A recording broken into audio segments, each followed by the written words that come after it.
I am sitting in a cruise ship cabin right now, watching my brother Jake press his face against the window, his eyes wide with wonder, as he spots another pod of dolphins cutting through the Alaskan waters. 3 weeks ago, I was supposed to be on this exact cruise with my fiancée Jessica celebrating our honeymoon. Instead, I am here with Jake, and honestly, I have never felt more at peace. But let me tell you how I got here, because the journey started with one sentence from Jessica that changed everything. She told me my autistic brother could not come to our wedding. I thought I could compromise. I thought I could make it work. I was wrong. Before we dive into what happened next, I would love to know where you are watching this from. Drop your location in the comments below. If this story resonates with you, please hit that like button and subscribe to the channel because what I am about to share the voicemail. Jessica left me 3 days into this cruise. It made me realize something I should have seen all along. But let me start from the beginning. Growing up in Portland, Oregon, I learned early what it meant to be a big brother. I was 8 years old when Jake was diagnosed with autism at age 5. While other kids my age were playing video games and trading baseball cards, I was learning how to communicate with a brother who saw the world completely differently than everyone else. Jake did not speak until he was 6, but I will never forget the day I discovered he could sing every single Disney song word for word. That was when I realized Jake was not broken. He just had his own language, his own way of connecting. Our parents were amazing. They never treated Jake like he was less than anyone else. They taught me that being different was not something to fix, it was something to celebrate.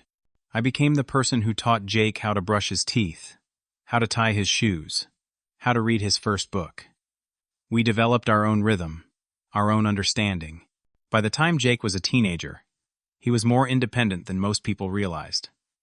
He had his routines, his interests, and his own quiet strength. Then 3 years ago, everything changed. Our parents died in a car accident on Interstate 84 during a winter storm. I was 25, Jake was 21. In one moment, I went from being a big brother to being a legal guardian. The grief was suffocating, but Jake and I leaned on each other. We moved into a 2-bedroom apartment in Southeast Portland, and we built a new normal. I worked remotely as a software developer, which gave me the flexibility Jake needed. He got a part-time job at Powell's Books, the iconic bookstore downtown, where he thrived organizing the marine biology section. Our evenings became sacred. We would cook dinner together. Well, I would cook, and Jake would tell me facts about ocean creatures while setting the table. Then we would watch documentaries, or Jake would read to me from whatever book had captured his attention that week. Jake was not a burden. He was my family, my best friend, the person who understood my grief without me having to explain it. He could take the bus independently, cook simple meals, and manage his daily routine. He just needed support with complex social situations and big financial decisions. That was it. Then I met Jessica at a coffee shop called Stumptown about a year and a half ago. She was sitting at the corner table working on her laptop, and when she looked up and smiled at me, I felt something shift. We started talking about the rain then, about our favorite hiking trails. Then suddenly 2 hours had passed, and my coffee was cold. Jessica worked as a marketing manager for a boutique fashion company. She was smart, ambitious, and had this infectious energy that drew people to her. Our first date was at a cozy Italian restaurant in the Pearl District. We talked about everything: music, travel, dreams, our families. I told her about Jake early on because I needed to know if that would be a problem. She seemed genuinely interested, asking thoughtful questions about autism and what Jake liked to do. I remember thinking I had finally found someone who understood that Jake was part of the package, and she seemed completely fine with that. When I introduced them a month later, Jessica brought Jake a book about whales for his birthday. Jake, who rarely showed affection to new people, actually hugged her. He told her about every whale species for 45 minutes straight, and she listened, nodding and asking questions. I fell in love with her even more in that moment. Here was someone who could see Jake the way I did, not as a limitation, but as a person worth knowing. 6 months ago, I proposed to Jessica at Crater Lake. Jake had helped me pick out the ring, insisting on a sapphire because Jessica once mentioned she loved the color blue. When I got down on one knee with the October sun setting behind us, Jessica cried and said yes. Jake was the first person we called after her parents. He was so excited he bought us a bottle of sparkling cider and made a toast about how love was like the ocean, vast and full of mysteries. We laughed and clinked our glasses, and I thought I had everything figured out. We started planning a fall wedding at a vineyard in Willamette Valley. Jessica wanted everything perfect, which I understood. It was her dream day. But then about 4 months before the wedding, I started noticing small things. We were at a restaurant doing a tasting for the reception menu. Jake was with us because, well, Jake was family, and he loved trying new food. He got excited about a crab cake appetizer and started telling the chef about Dungeness crabs and their migration patterns. His voice got a little loud the way it does when he is passionate about something, and he repeated a few facts, because that is how his brain works. Jessica leaned over and whispered to me, "Can you keep it down a bit? People are staring." I felt something cold settle in my stomach. I explained to her that this was just Jake being enthusiastic, that he was not trying to be disruptive. She forced a smile and said, I know. I am just a little stressed about the wedding." I let it go because I wanted to believe it was just wedding jitters. But then it happened again 2 months before the ceremony. We were at a family gathering with Jessica's relatives, and she pulled me aside. "Does Jake need to come to all of these events?" she asked casually, like she was asking about the weather. I stared at her, confused. "He is my brother." "Of course he will be there," I said. She nodded quickly. "Right. I just thought maybe he would be more comfortable at home sometimes. Less overwhelming for him." But the way she said it, I knew she was not worried about Jake's comfort. She was worried about her own. I pushed the feeling down. I told myself she was just stressed that planning a wedding was hard, that she would come around. But 3 weeks before our wedding date, everything came to a head. We were meeting with our wedding planner to finalize the seating chart. The planner, a kind woman named Patricia, asked about special accommodations for Jake. I explained he did not need anything special, just a seat near me where it would not be too loud. Jessica suddenly spoke up. "Actually, we should talk about the reception." The air in the room changed. Patricia sensed the tension and excused herself to grab some water. As soon as she left, I turned to Jessica. "What is going on?" I asked. She would not meet my eyes. "We will talk about it in the car," she said. That car ride home was the longest 20 minutes of my life. The silence was suffocating. When I finally asked what she wanted to discuss, Jessica let out this long, heavy sigh. "I have been thinking," she started, her voice tight. "Maybe Jake should not come to the reception." The words hit me like a physical blow. I actually turned to look at her to make sure I heard correctly. "What did you just say?" I asked. She kept her eyes on the road. "I am worried he might have a meltdown. You know how unpredictable he can be. And this is our day, Felix. Our special day. I just want everything to be perfect." I felt anger rising in my chest, hot and sharp. "Jake has never had a meltdown at a family event." "Not once," I said, trying to keep my voice steady. "This is different," she insisted. "This is our wedding. There will be so many people. So much noise. What if something sets him off? What if he ruins the photos? What if he makes a scene?" Every word felt like a knife. "Makes a scene," I repeated. "Jessica, he is my brother. Not a problem to be managed." She finally looked at me, her eyes pleading. "I am not trying to be mean. I just want one day, Felix. Just one day where everything goes exactly how I have always dreamed." Is that so wrong? I did not know what to say. We drove the rest of the way in silence, and when we got home I told her I needed time to think.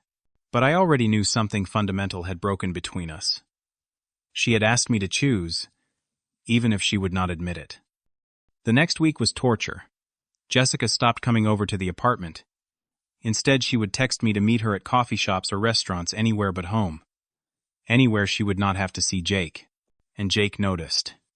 One evening after Jessica canceled dinner plans, for the 3rd time Jake looked at me with those perceptive eyes of his. "Did I do something wrong?" he asked quietly. My heart shattered into 1,000 pieces. "No, buddy." She is just busy with wedding stuff. I lied, and the guilt ate at me for the rest of the night. Then Jessica's mother called me. I should have seen it coming. Her mother, Patricia, was a sweet woman, but she was fiercely protective of her daughter. "Felix, dear," she began, in that gentle but firm tone, mother's perfect over decades. "Jessica has been crying herself to sleep, worrying about the wedding.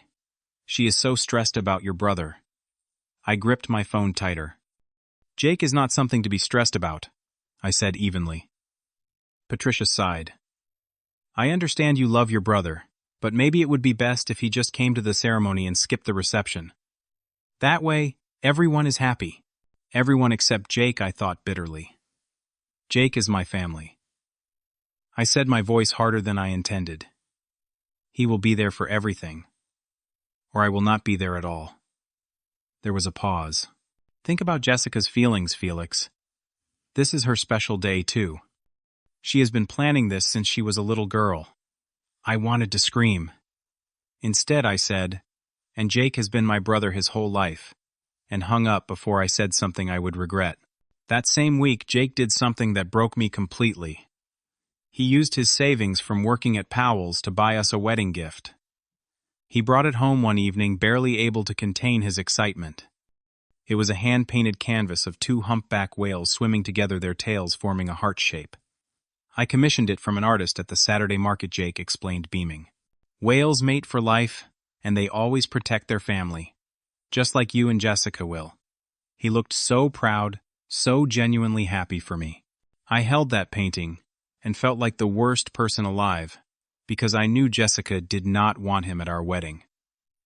I could not bring myself to tell him. 5 days before the wedding, Jessica came over while Jake was at his evening shift at the bookstore. She sat down on our couch, the one we had inherited from our parents, and looked at me with red-rimmed eyes. "We need to make a decision," she said, her voice shaking. I knew what was coming, but I asked anyway. "About what?" She took a deep breath. "About Jake. About our wedding. About our future." I sat down across from her, my hands clenched. "What are you saying, Jessica?" She stood up, pacing now. "I have tried to be understanding, Felix. I really have. But I cannot have him there. What if he makes a scene? What if something goes wrong, and he starts yelling or rocking or doing those hand movements he does when he is overwhelmed?" Each word was a slap. "Those hand movements help him regulate," I said, through gritted teeth. "And he would not make a scene." "You do not know that," she shouted. And it was the first time I had heard her raise her voice. "This is not just any event. This is our wedding. My wedding. I have dreamed about this day since I was a little girl, and I cannot have it ruined because your brother cannot handle being in public." The words hung in the air like poison. "Cannot handle being in public," I repeated slowly. "Jessica, Jake works in the busiest bookstore in Portland. He takes the bus. He goes to movies. He is fine in public. This is different," she insisted, tears streaming down her face now. "This is our wedding. Why do you always put him first? What about us? What about me?" I stood up, my whole body tense. "I am not putting him first. I am just not excluding him from one of the most important days of my life." She wiped her eyes roughly. "If he is there, it will not be the most important day. It will be the day I spent worrying about your brother instead of enjoying my own wedding." The silence that followed was deafening. Then Jessica delivered the ultimatum that would change everything. She stood up straight, looked me directly in the eyes, and said, "If Jake comes to that wedding, Felix, I do not know if I can go through with it." My heart stopped. "Are you serious right now? You are giving me an ultimatum." My voice was barely a whisper. She nodded, fresh tears falling. "Call it what you want. I need to know you are choosing us. Choosing our future together. Choosing me." "He is my brother, Jessica," I said, and I could hear my voice breaking. "He is all the family I have left." She stepped closer, her voice dropping to something almost pleading. "And I am supposed to be your new family. But clearly I am not enough for you. Clearly I will never be as important as Jake." Before I could respond, she grabbed her purse and walked to the door. You have until tomorrow to decide, she said without turning around. Then, she left, closing the door, with a force that rattled the picture frames on the wall. I sat in the dark for hours after she left. Jake came home around 9, took one look at my face, and knew something was terribly wrong. But he did not ask. He just sat next to me on the couch, the way he used to when we were kids, and I was sad and put his hand on my shoulder. We sat there in silence for almost an hour before he went to bed. That night I could not sleep. I kept thinking about the last 3 years since our parents died. I thought about the promise I made to my mother in the hospital before she passed. Take care of your brother, she had whispered, squeezing my hand. He is going to need you. I thought about all the times Jake had been there for me when I was drowning in grief. He did not always have the right words, but he showed up. He sat with me. He never asked me to choose between him and anything else. He just loved me unconditionally. And here was Jessica, the woman I planned to marry, asking me to make him less than. Asking me to hide him away like he was something to be ashamed of. As the sun started to rise, I realized I already knew what I had to do. I had known all along. I was just too afraid to admit it. The next morning, Jake came out of his room for breakfast and found me still sitting on the couch. "Felix," he said softly, "if I am making problems for your wedding, I can stay home. I do not want Jessica to be sad." In that moment, looking at my brother offering to sacrifice his own feelings to make someone else comfortable, I knew with absolute certainty what my answer was. I called Jessica and asked her to meet me at the vineyard venue the next day. "Have you made your decision?" she asked, her voice hopeful. "Yes," I said. "Let's meet tomorrow at 2. When I arrived at the Willamette Valley Vineyard where we were supposed to get married, Jessica was already there with the wedding planner. The leaves were turning gold and red, and the grapevines stretched out in perfect rows. It should have been beautiful. It just felt sad. Jessica stood when she saw me, hope written all over her face. "Felix," she breathed. I looked at her, this woman I thought I would spend my life with, and felt nothing but disappointment. "I cannot do this," I said. Her face fell. "What do you mean, Patricia?" The wedding planner, sensing disaster, quietly excused herself. "When we were alone," I continued, "I cannot marry someone who would make me choose between her and my brother." "What are you saying?" Jessica's voice was rising in panic. "I am calling off the wedding," I said clearly. "I am sorry, Jessica, but I cannot spend the rest of my life with someone who sees Jake as a problem to be solved." Her face went pale, then flushed red with anger. "You are choosing him over me," she screamed. "After everything we have been through, after all our plans, I am not choosing him over you," I said calmly, though my heart was pounding. "I am choosing family, real family, the kind that does not come with conditions, the kind that does not ask you to hide parts of yourself to be acceptable." Jessica was crying now, mascara running down her cheeks. "You are going to regret this, Felix. You are throwing away everything we built together. We were supposed to have a life, a real life, not one where you are always taking care of someone else." And there it was, the truth she had been dancing around for months. "Jake is not someone I take care of," I said, feeling anger surge through me for the first time. "He is my brother, my family. And honestly, Jessica, I am grateful this happened before the wedding instead of after." She stared at me in disbelief. "You cannot be serious." I turned to walk away, then paused. "I have never been more serious about anything in my life. I hope you find someone who can give you that perfect day you want. But it is not going to be me." After I left the vineyard, I drove home in a daze. Everything felt surreal. I had just called off my wedding. I should have felt devastated, but instead I felt lighter, like I had been carrying a weight I did not know was there, and finally set it down. When I got home, I sat at my desk and started looking at all the deposits we had made for the wedding. The venue was non-refundable. The catering was non-refundable. The flowers, the photographer, all of it was locked in. Then I saw the line item that changed everything. The honeymoon cruise. Jessica and I had booked a 7-day Alaskan cruise leaving from Seattle. It was supposed to be the trip of a lifetime, complete with glacier viewing, whale watching, and visits to ports all along the Inside Passage. The total cost was $20,000, and we had paid in full 6 months ago. I called the cruise line expecting to lose the money, but the representative told me something interesting. "We can change the names on the booking for a small fee," she said. "Who would you like to add?" That is when the idea hit me. Jake had been obsessed with whales and marine life since he was a kid. His room was covered in posters of orcas and humpbacks. He had read every book in the marine biology section at Powell's, at least twice. He had told me once years ago that his biggest dream was to see a whale in the wild. Not in an aquarium, but out in the ocean where they belonged. I looked at the cruise itinerary again. Glacier Bay, Juneau. Whale watching expeditions. This cruise was literally designed for someone like Jake. "Can you change the booking to Felix and Jake Peterson?" I asked.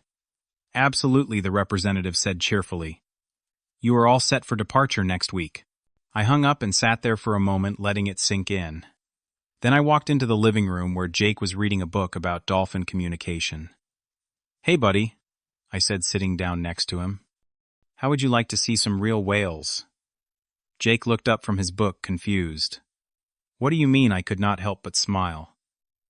"We are going to Alaska. 7 days on a cruise ship. Whale, watching glacier, viewing the whole thing." His eyes went so wide I thought they might pop out of his head. "Real whales," he whispered, "like actual humpback whales." In the ocean, I nodded. Living, breathing, swimming, humpback whales. What happened next is something I will never forget. Jake, who typically struggled with physical affection and only hugged people he was extremely comfortable with, launched himself at me and wrapped his arms around my neck. "This is the best thing ever, Felix," he said, his voice muffled against my shoulder. "Thank you. Thank you so much."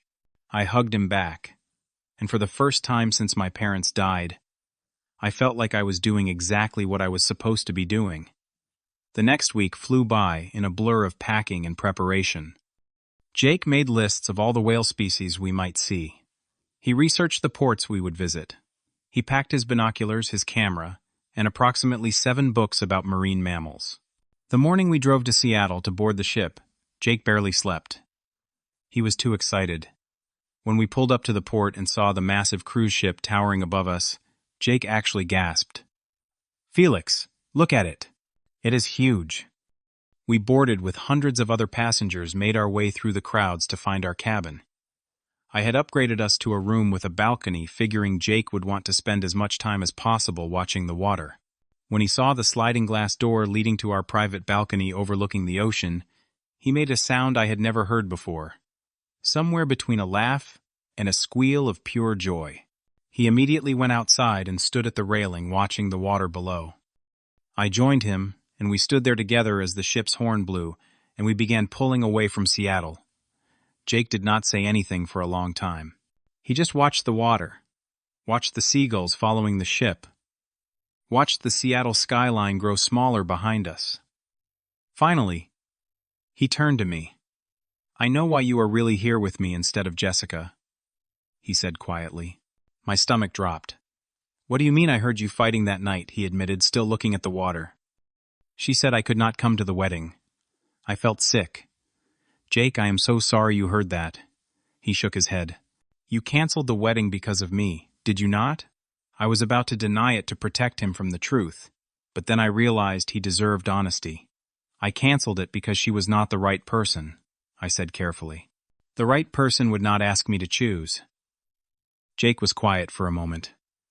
"You loved her, though. It was not a question." "I did," I admitted. "But love is not enough if someone asks you to choose between them and family." He finally looked at me, his eyes serious. "Mom and Dad would be proud of you." That was when I started crying. Not sad tears, but something else. Relief, maybe, or gratitude. They would be proud of both of us, buddy. The first 2 days of the cruise were magical. We explored the ship, ate at the buffet, where Jake tried Alaskan king crab for the first time, and declared it the best food he had ever eaten. We attended the onboard naturalist lectures about marine life, where Jake impressed the presenter with his knowledge of whale communication. We stood on the deck for hours, watching the coastline slip by looking for any sign of marine life. On day 3, everything changed. We were in Glacier Bay, and the announcement came over the ship's speaker system at 6 in the morning. Humpback whales spotted off the port side. I have never seen Jake move so fast. He was out of bed, dressed, and dragging me to the deck before I was fully awake. We squeezed through the crowd of passengers to get to the railing, and there they were. A pod of humpback whales, at least 5 or 6 of them swimming parallel to our ship. They were enormous and graceful and absolutely breathtaking. One of them breached, launching its entire body out of the water before crashing back down in an explosion of white foam. Jake made a sound I can only describe as pure wonder. His hands were shaking as he tried to take photos, tears streaming down his face. "Felix," he kept saying. "Felix, they are really here. They are really real." I watched him more than I watched the whales. I watched my brother experience something he had dreamed about his entire life, and I felt a happiness so complete it was almost painful.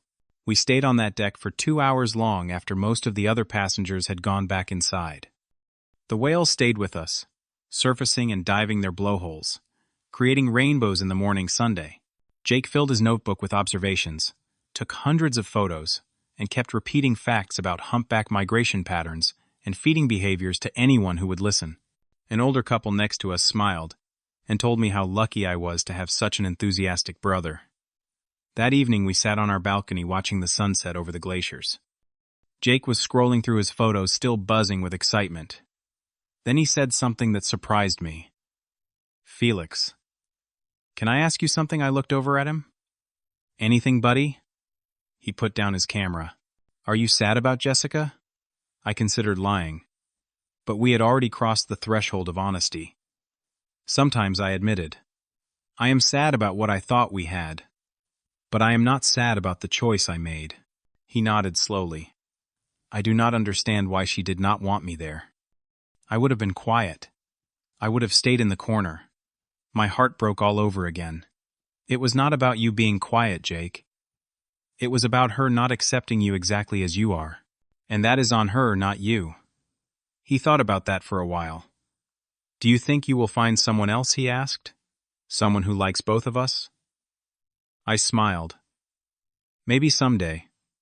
But even if I do not, I have got you. And that is enough." On day 4, we docked in Juneau. As soon as the ship got close enough to shore, my phone started buzzing with notifications.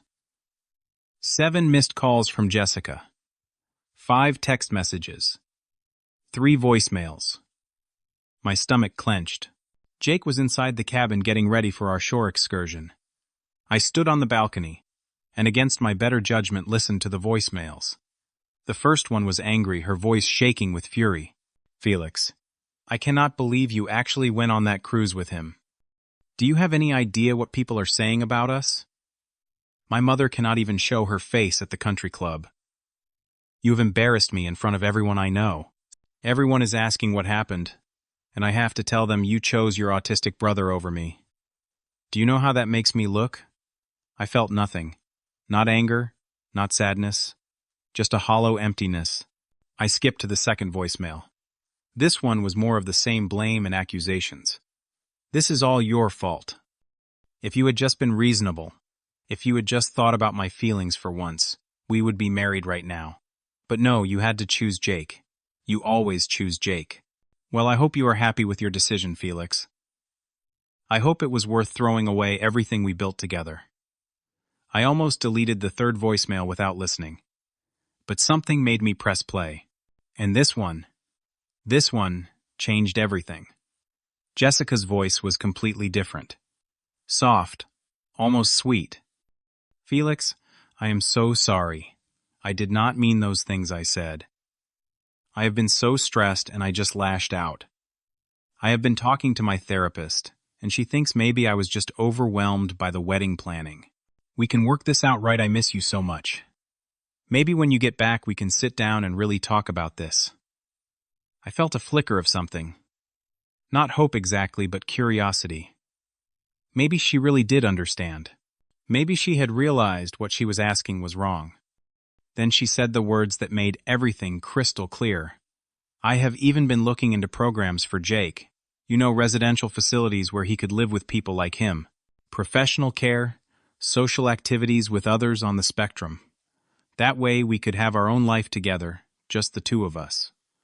Does not that show how much I care? I am willing to help you find a solution." I stood there on that balcony, phone in my hand, and felt ice water run through my veins. A solution. She thought Jake was a problem that needed a solution. She had not changed at all. She had just changed her strategy. Instead of excluding him from one day, she wanted to exclude him from my entire life. Package him up and send him away so we could have a normal life together. The realization hit me like a physical blow. I looked through the cabin window and saw Jake inside, carefully choosing which shirt to wear for our glacier hike. He was holding up two options seriously, considering which would be better for the cold weather. He caught me looking and grinned, giving me a thumbs up. This person, my brother, who had never asked me for anything except love and patience, who had stood by me through the worst period of my life, who worked hard, paid his own bills, and dreamed about whales. Jessica thought he was a problem to be solved. I deleted all 3 voicemails. I did not block her number. I did not text back. I just deleted them and put my phone in my pocket. Jake came out onto the balcony wearing his warmest jacket and holding his camera. "Ready to see some glaciers?" he asked, his face bright with excitement. I looked at my brother, really looked at him, and felt overwhelming gratitude. "Yeah, buddy," I said. "I am ready." We spent day 4 hiking on Mendenhall Glacier with a guided tour group.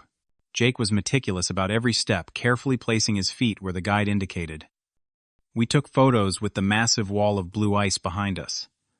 The guide was impressed by Jake's questions about glacier formation and climate change. "You should study marine biology," the guide told him. "We need more people who care about this stuff as much as you do." On day 5, we went kayaking among icebergs.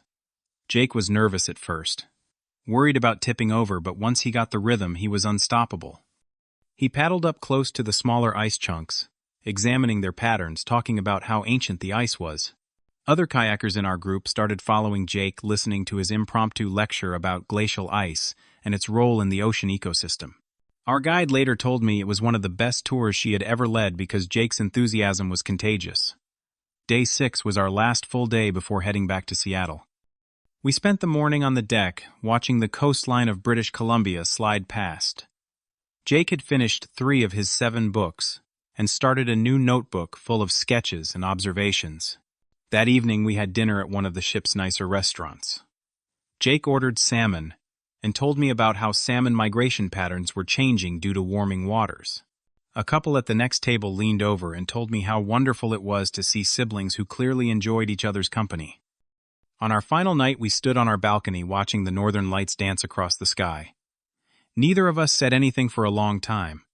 We just watched the green and purple ribbons of light shimmer and wave above us. Finally, Jake broke the silence. "Thank you for bringing me here, Felix." I looked at him. "I should be thanking you, buddy." For what he asked, genuinely confused. "For showing me what really matters," I said. He thought about that, then nodded. "Mom and Dad are probably watching the northern lights with us right now," he said softly. I smiled even though my eyes were stinging with tears. "Yeah, I think they probably are." We returned to Portland on a gray October morning. The apartment felt both familiar and strange, like we had been gone much longer than 7 days. The wedding gifts I had not yet returned were still stacked in the corner, wrapped in their cheerful paper. I spent the next week methodically returning each one, writing apology notes, fielding questions from concerned friends and family. Some people understood. Some people thought I was crazy for calling off a wedding over my autistic brother. I stopped trying to explain after a while. Jake went back to work at Powell's, but something had shifted in him. He had always loved his job, but now he had a new energy, a new purpose. He asked his manager if he could create a marine biology display in the store. He started volunteering at the Oregon Coast Aquarium on weekends, giving tours and talking to kids about ocean conservation. I watched him grow and change, becoming more confident, more engaged with the world. About a month after we got back, I was organizing some paperwork when I found the painting Jake had commissioned for Jessica and me. The two whales with their tails forming a heart. I had forgotten about it in all the chaos. I brought it out to the living room where Jake was reading. "Hey, what should I do with this?" I asked. He looked at it for a long moment.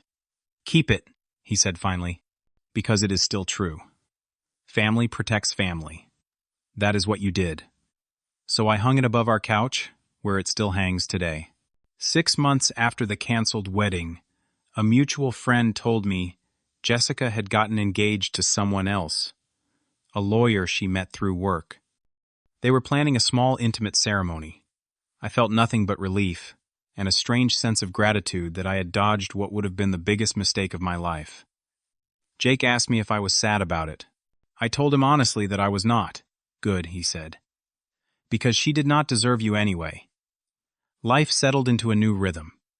I kept working remotely. Jake kept working at the bookstore and the aquarium. We still had our evening routine of cooking and talking. But now our conversations included Jake's ideas about maybe taking some community college courses in marine biology. "Do you think I could do it?" he asked me one night. "I think you can do anything you set your mind to," I told him, and I meant it.